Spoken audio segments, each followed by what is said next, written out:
Yo, your boy almost got scammed. Yo, welcome to Team Go Mode. It's your man Earl, Batman Stringer. Now, this video is story time, and hopefully this story will save some people from potentially getting scammed. All right, so if you don't know, I have several income streams, a lot of things I like to do to generate some money. And one of them things is working with local businesses. So, and I got videos talking about this, but one thing I do is I offer spotlight videos where I actually interview local business owners, and I put the interview on Facebook, Instagram, and YouTube, right? So obviously, you know, I record the videos and I edit the videos and blah, blah, blah, right? So I have my Instagram page for local businesses, my Facebook page and YouTube channel. So one day, this is about maybe like 8 months ago, I got a message on Instagram from a lady, and she was like, hey, do you edit videos, right? Now my first instinct was like, yeah, hell yeah. Yeah, I mean, I do a little editing, you know what I'm saying?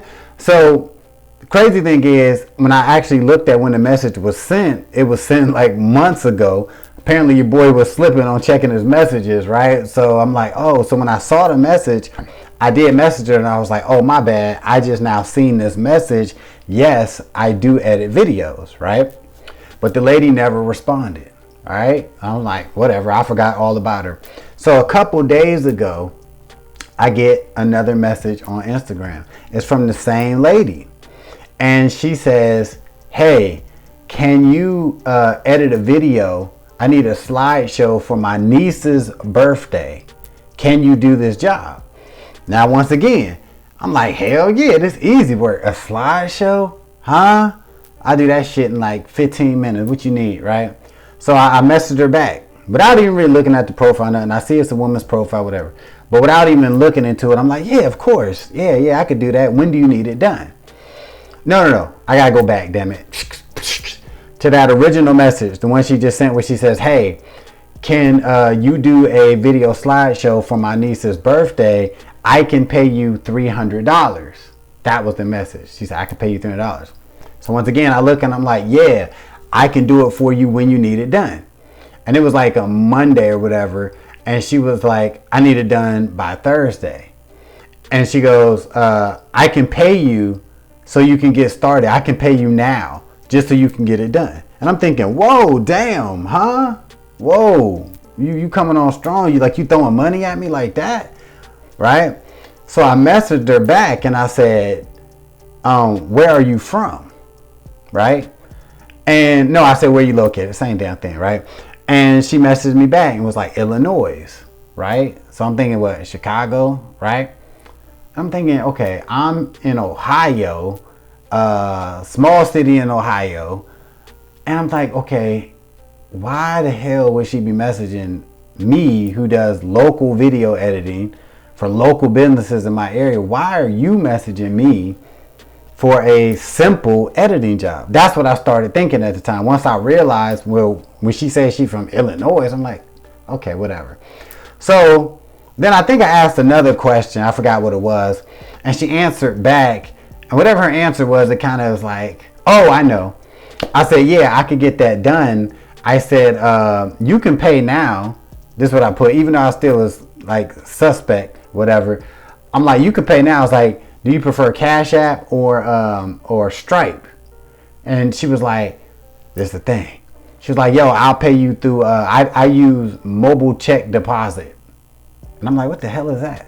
I ain't even heard of that before, right? So when she was like, I use mobile check deposit, I'm like, what?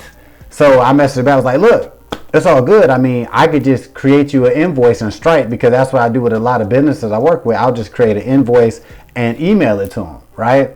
So I was like, you know what? I could just send you an invoice, you know, if that'll work. And she messaged me back and was like, no. She's like, I only use mobile check deposit.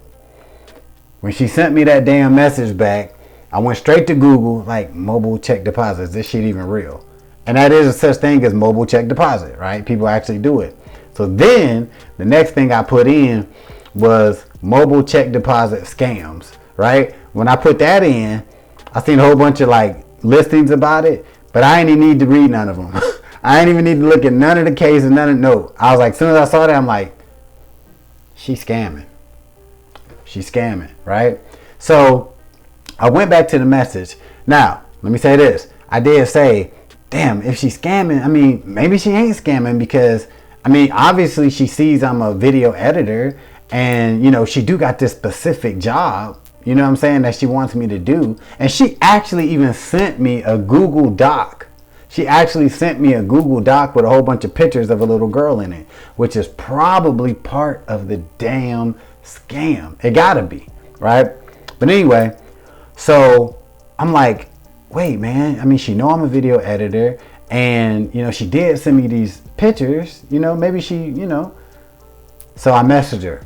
I was like, hey, do you got a phone number I could reach you at? Because I usually like to talk to my clients that I work with, right? That's a nice message, right? Especially in that type of world, offline marketing, doing video editing. Clients usually want to speak to the person that's doing the editing, right? This person was seemingly willing to pay me $300 like it was nothing, a person she never met, never spoke to, right? So I sent her that message and was like, yo, you know, is there a phone number I could reach you at? So I like to talk to my clients. No response. Which, you know, I was already at like 95% sure she was a scam, but now I was 105% sure this chick was a scam. All right, like it was a scam, and I think it was going to be something to do with if I gave her my name or email, whatever, and she sent me a deposit check or whatever, she was probably gonna run some sort of like, you know, send me the check back, give me your information so I can take the money back or something, where she was gonna try to get some sort of access of mine. She was gonna try to get me on some shit, something, I'm telling you, right? But your boy was here with it, you know? I was a little slow at the beginning, but I'm like, nah, this shit just don't make sense, right? And a lot of times if you are, you know, getting approached about doing different things online, which a lot of people do, especially if you're into trying to make money online or whatever, you're going to interact with all kinds of people. And one thing that you can really just, if you're unsure about something, right? Because there are some cool opportunities out there. People actually will reach out to you depending on what you're into.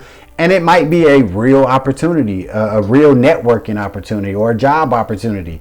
But one way you can really find out is ask to get on the phone with that person. I know we in the age of, you know, messaging everything, but damn all that. When it come down to like money and you doing business and you trying to make deals, you need to talk to that person. And if you can't talk on the phone, it ain't nothing to do a quick FaceTime introduction. If somebody trying to offer you some money or asking you for money or something, FaceTime or phone call. Period. Right? Point blank, period. If they can't do that, something is fishy. All right. So yeah, that's my story. Somebody tried to scam your boy, but that shit ain't work.